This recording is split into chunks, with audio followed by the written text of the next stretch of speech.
Chloé, maintenant qu'on a coupé les pommes et les pêches, comment est-ce qu'on va créer un véritable crumble? Écoute, on va essayer de le faire en passant à la pâte. Ok. Donc, je te propose qu'on regarde à peu près les proportions. De toute façon, c'est équivalent pour le beurre, la farine et le sucre. D'accord. Voilà, il y a marqué fécule, hein, mais fécule, c'est... Non, il y a farine aussi. Ok. Hop là, je te propose qu'on fasse un... C'est un tiers, un tiers, un tiers? Ouais, Ok. c'est équivalent, voilà. Un Parfait. bon 100 grammes Ok. de farine. Prends ça si tu veux. Prends ça. On va faire un bon 100 grammes. Mais ce qui est bien, c'est que tu sais où tu vas. Tu connais le résultat final et tu as la vision pour y arriver. Bah, c'est-à-dire que là, tu vas avoir la gueule du truc. Si tu sais pas ce que tu es en train de faire, en fait, tu fais pas ça parce que alors vraiment, ça donne pas envie. Ah oui? Voilà, c'est un peu comme, tu sais, la bonne stratégie. Il faut que tu aies une idée bien claire de là où tu vas parce que les étapes intermédiaires et la mise en œuvre opérationnelle, step by step, c'est pas toujours aussi clair que ça. D'accord. Par contre, tu lâches pas la rampe tant que tu n'es pas arrivé au bout du projet. D'accord. Tu me passes un couteau? Ouais. Celui-là? Ouais, super. Et non, mais donc c'est intéressant, c'est-à-dire que le produit intermédiaire n'est pas forcément très beau. Les différents steps, you put your hands dirty, puisque là, au sens propre et au sens figuré, on va mettre la main à la pâte. Ouais. Et ensuite, ça permet, avec ta vision, de savoir exactement qu'au final, le crumble va arriver à ce résultat-là. Et puis si jamais tu mets pas ton beurre en dehors du frigo, mais que tu le sors à la dernière minute, ton truc il est cuit, donc tu as intérêt à avoir anticipé. Ouais. Parce que là, si tu le fais fondre au dernier moment, tu vas faire une espèce de pâte et ça fera pas du tout le côté crumble. Je comprends. Donc tu as besoin effectivement de savoir pertinemment ce que tu es en train de faire et en même temps de pouvoir l'accompagner étape par étape. Ouais. Oui, exactement. Donc, et toujours penser au coup d'après, tout en étant concentré sur le moment présent. C'est ça, et d'embarquer ceux qui le font avec toi, parce que tu vois, si toi je t'avais pas prévenu qu'il fallait sortir le beurre, peut-être tu l'aurais pas fait. Ah non, je l'aurais pas fait. Et on aurait raté la recette. Oui, on aurait mis le truc au micro-ondes et ça aurait été dégueulasse. Ouais. Alors, je sais pas si j'en fais pas un peu plus. Tu veux un peu plus? Ouais, en faire un peu plus. Tu me remets, regarde, un petit 50 grammes de chacun. Et donc là, c'est pareil. Tu penses que dans cette étape intermédiaire, il faut rajouter un peu de farine.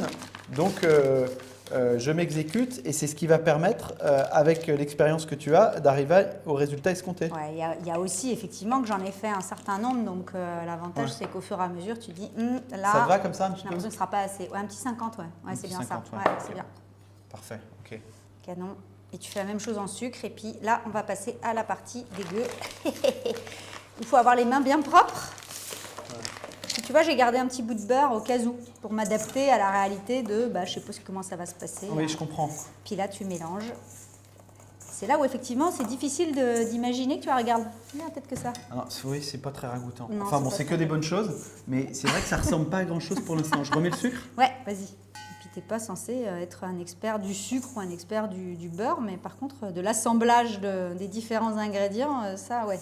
Et c'est ça, ce qui revient quand même ce soir là dans notre co-construction, c'est vraiment justement la synchronisation pour arriver à une qualité d'exécution et probablement de présentation impeccable pour le client. Alors moi, j'avoue que je trouve que l'expérience l'emporte encore plus sur la présentation, mais c'est vrai que c'est plus joli. Tu vois, sur le tagine, là, on a prévu de la coriandre. Oui. Et le but, c'est de le ciseler de la coriandre fraîche dessus à la fin. C'est meilleur en termes de saveur et puis c'est plus joli, quoi. On fait des plus jolies assiettes. Et regarde, ça prend. Ah oui. Oui, c'est vrai que ça n'a plus la même tête que tout à l'heure. Ah non, ça commence à... ceci dit, il vaut mieux parce que sinon c'était mal marré. Ouais. Ah, on a oublié la cannelle, regarde. Tu me mets un petit peu de cannelle? Ouais.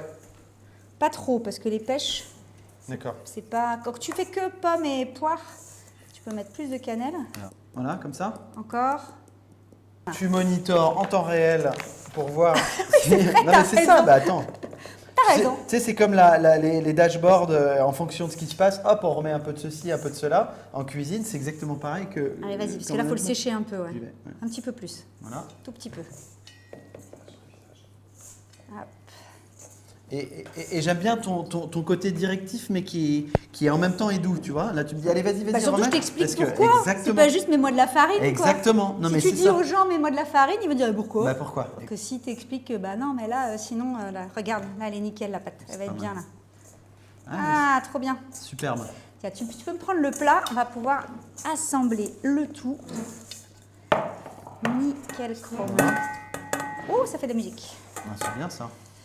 Tiens, vas-y. Alors justement, à propos de musique, tu me disais que tu étais très fan de cirque. C'est pas commun, ça vient d'où cette Alors passion? ouais, pas de cirque traditionnel, hein. Moi, Ouais. j'aime bien le cirque contemporain.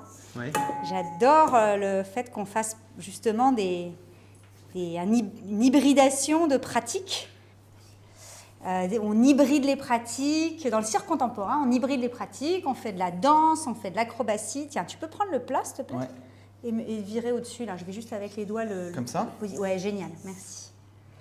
On hybride les pratiques en faisant de la danse, de l'acrobatie, de la musique. On réinvente finalement un genre. En même temps, en étant de plus en plus respectueux du bien-être animal, hein, puisqu'il n'y a quasiment pas d'animaux dans le cirque contemporain. Oui. Et en même temps, il y a un truc que je trouve génial dans alors pas tout le cirque contemporain, mais beaucoup, c'est qu'il se passe beaucoup de choses sur scène, et finalement, on ne vit pas tous la même expérience, donc on a aussi plein de trucs à se raconter après, et donc l'expérience se prolonge au-delà du moment de spectacle. Bon, ça, ouais, oui, tu as mis les mains dedans et pas moi. Hein. Voilà, il y a ceux qui font et il y a ceux qui aident. Voilà, on co-construit, mais c'est toi Chacun son truc. Qui a montré par l'exemple. Eh ben, on va le mettre à cuire. Bah ok, mais super. Je veux bien te laisser faire. Je vais Oui. me laver les mains. Oui. Il a une belle tête, ce crumble. Et comme le secret du management, c'est la délégation, je te laisse l'enfourner une demi-heure dans le four à 180. Ça marche. Bon, je vais essayer de ne pas me cramer. C'est vrai qu'il est pas mal. Ça sent bon, hein. Bon, je pense qu'il y a besoin peut-être de, je dirais, 10 minutes. Ouais, 10 minutes, un tagine. quart d'heure, ouais, je Bon, pense. on a peut-être le temps de boire un petit verre le temps que ça cuise. J'allume les bougies. Et moi, je te propose de prendre ce vin-là. Alors, c'est quoi? Raconte-moi. Alors, en fait, c'est un vin d'un copain Ouais. qui, au début, était un collègue. D'accord. Comme quoi, pro-perso, c'est pas toujours si loin l'un de l'autre. Ouais. Et en fait, ce collègue a repris avec son père et Merci son beaucoup. frère la vigne de son grand-père. Ok. Voilà, donc écoute, je te le conseille, ça s'appelle Rouge d'été. Et la vigne s'appelle la vigne de Lucien. Et c'est un vin d'Hérault. Donc il est un peu costaud, parce que c'est des vins qui ont vu le soleil. Et en même temps, il se boit assez frais. Donc il a été juste bien. Tu me diras ce que tu en penses. Ils sont très très bons au premier nez. Et donc ce copain, tu travaillais avec lui au début et ensuite c'est devenu un de tes amis? En fait, on a été dans la même entreprise et puis on a continué à se suivre. On se voit toujours. Moi, je suis pas mal dans les associations d'anciens finalement. Je trouve que ces loyautés qui traversent le temps font des beaux moments d'échange. Finalement, où on connaît les personnes au-delà de la fonction qu'on peut croiser à un moment T. Donc on se suit. Et c'est aussi comme ça, finalement, dans la vie professionnelle, où il y a des gens avec qui j'ai bossé qui sont devenus des amis. J'ai même eu l'occasion de présenter des gens de mon entourage dans le boulot et ils ont été recrutés. Je n'ai pas recruté directement des amis, mais travailler avec des gens avec qui on a des relations amicales, ouais, je pense que c'est riche en fait. Ça permet d'avoir recours à d'autres talents qu'on ne connaît pas forcément quand on n'est que dans un cadre professionnel. Oui, en fait, on peut dire que la sincérité n'a pas de frontières et qu'entre le perso et le pro, on s'entend bien avec les gens. Et si on s'entend bien avec les gens, que ce soit des amis ou des collègues de travail peuvent devenir des amis. Et à un moment, on a un objectif commun et c'est ça qui va transcender la relation. Après, sans qu'il y ait forcément une nécessité à ce que ce soit toujours bijectif, quoi. Oui. Enfin, on peut avoir des gens avec qui on bosse super bien et on n'est jamais copains, et des gens avec qui on est super copains, on n'aura jamais l'occasion de travailler ensemble. Mais en revanche, de ne pas chercher à cloisonner pour cloisonner, c'est finalement les affinités personnelles qui vont permettre ou pas d'aller au-delà des liens professionnels. Mais oui, non, je ne pense pas qu'il y ait de frontières entre les deux. Chin, je pense qu'on va pouvoir passer à table. Merci beaucoup Chloé d'être venue dans la cuisine Mindhunters et puis j'ai hâte de déguster avec toi le tagine et le crumble Mindhunters avec le vin de ton ami. Merci beaucoup à toi pour ce moment.